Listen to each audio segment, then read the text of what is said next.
So I'm reading like Raina Maria Rilke today. If anybody knows, nobody knows. Nobody goes to school. Like nobody knows Raina Maria Rilke. Never seen him shade. It's Trudeau. It's okay.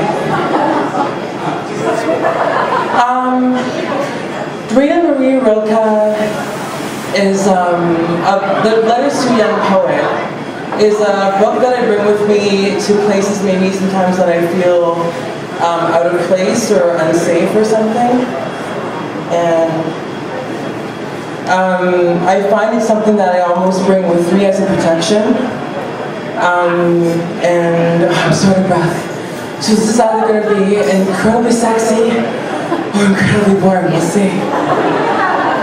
And this passage alone, as I was trying to find out who I really am in my early 20s, really helped me out. So I thought I'd share it, and we're in a cafe, so if you feel like it, you can snap.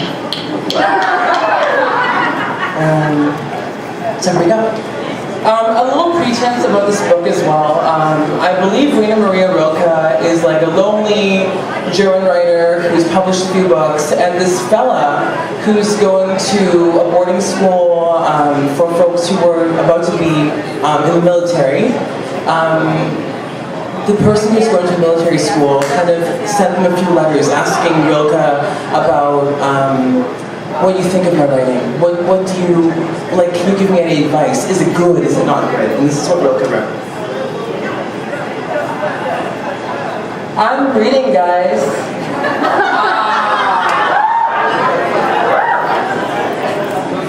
Puff, puff, pass, yo. Like, nah, it's all good. Okay. So this was written in Paris, February 17th, 1903.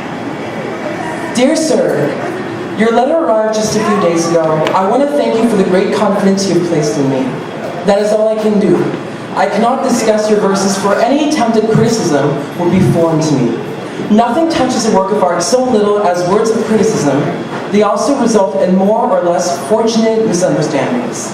Things aren't all so tangible and stable as people would usually have us believe. Most experiences are unstable. They happen in a space that no word has ever entered, and more unstable than all other things are works of art, those mysterious existences whose life endures beside our own small, transitory life. With this known as a preface, may I just tell you that your verses have no style of their own, although they do have silent and hidden beginnings of something personal. I feel this most clearly in your last poem, My Soul. There's something of your own in trying to become word and melody, and in the lovely poem To the Party, a kind of kinship with the great solitary figure does perhaps appear. Nevertheless, the poems are not yet anything in themselves, not yet anything independent, even the last one and the one to the party. Your kind letter, which accompanied them, managed to make clear to me the various faults that I felt in reading your verses, though I am not able to name them specifically. You ask whether your verses are any good. You ask me. You have asked others before this. You send them to magazines. You compare them with other poems before this. And you're upset when certain editors reject your work.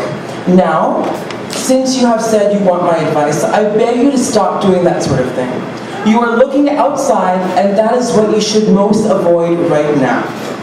No one can advise or help you, no one. There is only one thing that should do.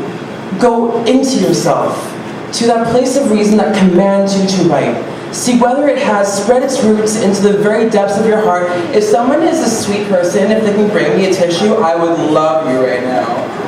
I feel like drag has been like this constant lesson in getting empathy for women, and I'm going through menopause right now. I want babies, Jesus! Merci. Thank you very much. This, most of all, ask yourself in the most silent hour of your night. Must I write? Dig into yourself for a deep answer. And if this answer rings out in essence, and if you meet the solemn question with a strong, simple, I must, then build your life in accordance with this necessity. Your wildlife, even into its humblest and most indifferent hour, must become a sign and witness to this impulse. Then come close to nature. As if no one has ever tried before, try to say and see and feel and love and lose. Don't write love poems, avoid those forms that are too facile and ordinary. They are the hardest to work with, and it takes great, fully ripened power to create something individual where good, even glorious traditions exist in abundance. So rescue yourself from these general themes and write about what your everyday life offers you. Describe your sorrows and desires, the thoughts that pass through your mind and your belief in some kind of beauty.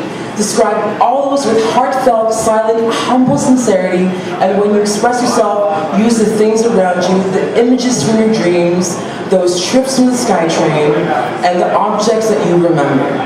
If you and your everyday life seem poor, don't blame it, blame yourself. Admit to yourself that you are not enough of a poet to call forth its riches, because for the Creator, there was not poverty and no poor indifferent place. And even if you found yourself in some prison whose walls let in none of those world sounds, wouldn't you still have your childhood, that jewel beyond all price, that treasure house of memories? Turn your attention towards it. Try to raise up the sunken feelings of this enormous past. Your personality will grow stronger and your solitude will expand and become a place where you can live in the twilight, where the noise of other people pass by far in the distance. And if out of this turning within, out of this immersion into your own world, poems come, then you will not think of asking anyone whether those verses are good or not. Nor will you try to interest magazines in these works, for you will see them in your own dear natural possession. A piece of life, a voice from it. A work of art is good if it has arisen out of necessity.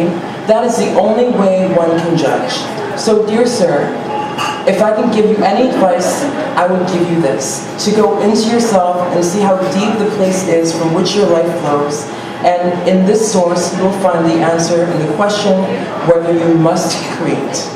Accept that answer just as it's given to you without trying to interpret it.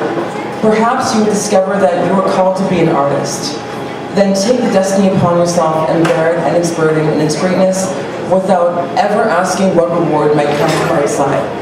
For the Creator must be a world for himself and must find everything in himself and in nature to whom his life is fully devoted. Thank you.